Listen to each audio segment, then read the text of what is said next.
Martí Batres, estas son 6 preguntas que le hacemos a todos los invitados en este programa. La primera es, ¿cuál es la decisión más difícil que has tenido que tomar?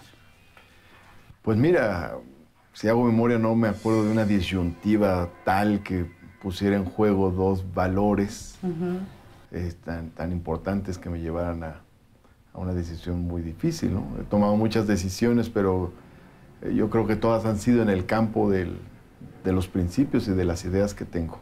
No recuerdo una disyuntiva que pusiera en predicamento algún valor que yo considere fundamental. Ok. ¿Cómo ves el país al terminar el sexenio? Bueno, lo veo terrible al terminar el sexenio y al empezar el nuevo.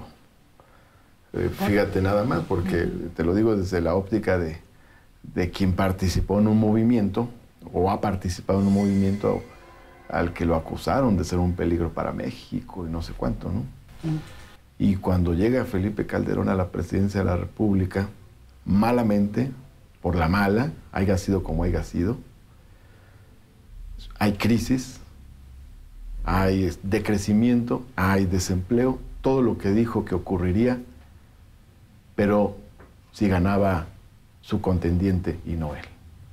O sea, acusó a Andrés Manuel López Obrador de llevar al país a una crisis y finalmente el que llevó al país a una crisis fue Felipe Calderón.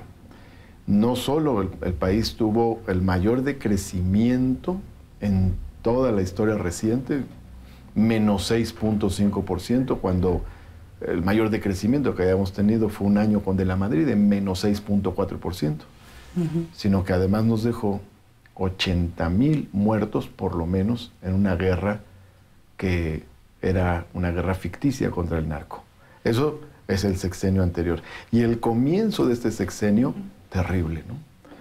Golpe tras golpe contra la gente, reforma laboral contra los trabajadores, reforma educativa contra los maestros, reforma fiscal contra el pequeño contribuyente, reforma política para tener reelección consecutiva como en la época de Porfirio Díaz, de legisladores y presidentes municipales. Reforma energética para entregarle una riqueza de 100,000 millones de dólares anuales, que hoy es de la nación. 100,000 millones de dólares anuales. 100,000 millones de dólares anuales nos deja la industria petrolera. Y esa riqueza hoy es de la nación.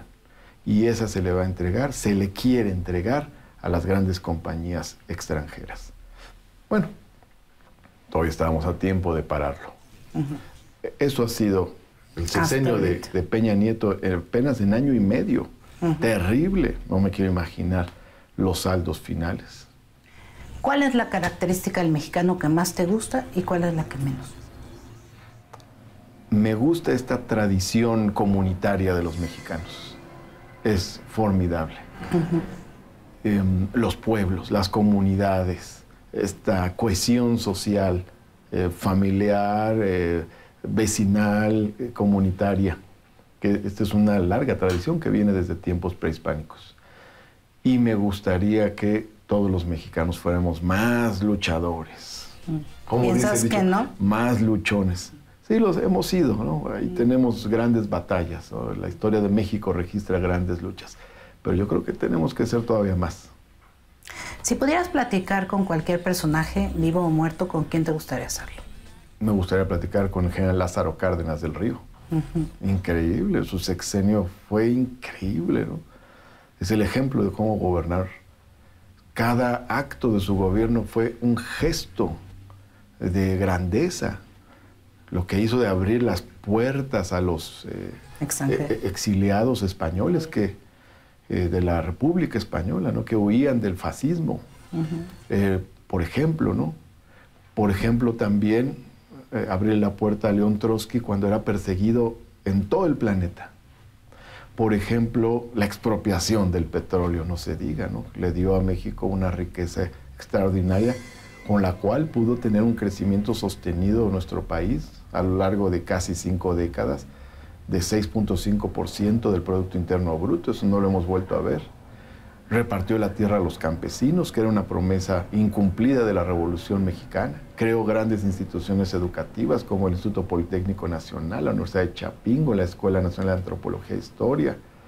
se desarrolló la industria de la transformación, creció el salario de los trabajadores. Un gobernante excepcional. Con él me gustaría platicar.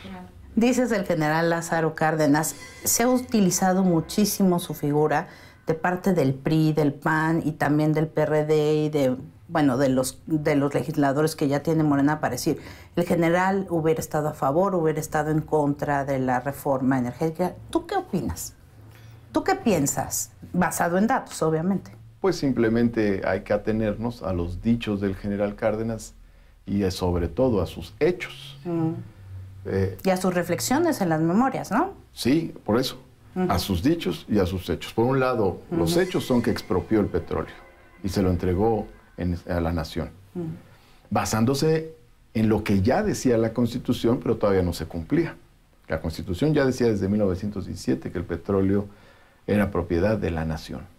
Ahora, y después, en los años siguientes, pues fue partidario de tener los mecanismos más fuertes para mantener este recurso natural en manos de la nación.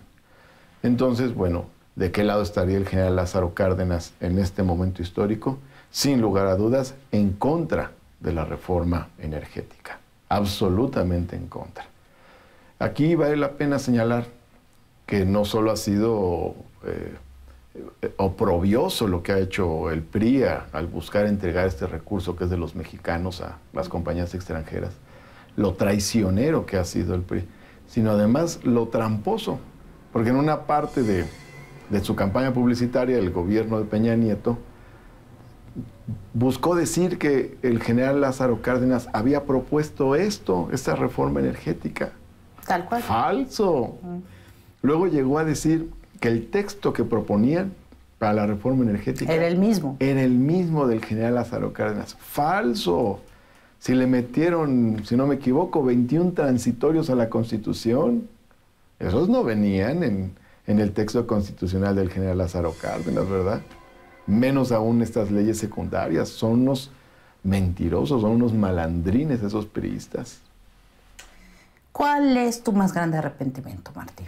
No tengo ninguno. Tampoco. ¿No? Si volviera a vivir, viviría básicamente de manera parecida, ¿no?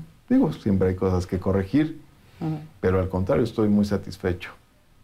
Y finalmente, ¿cuál es tu grosería favorita? La que dices con más gusto.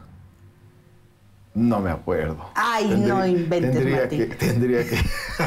¿Porque hay muchas o qué? Tendría que revisar. No, bueno, hay muchas y hay muchas formas de decir cosas, pero procuro no ser grosero. Ajá. Procuro no ser. Pero cuando te enojas o cuando algo te... ¿Qué dices? Diantres. No, ¡ay, no inventes, Martín!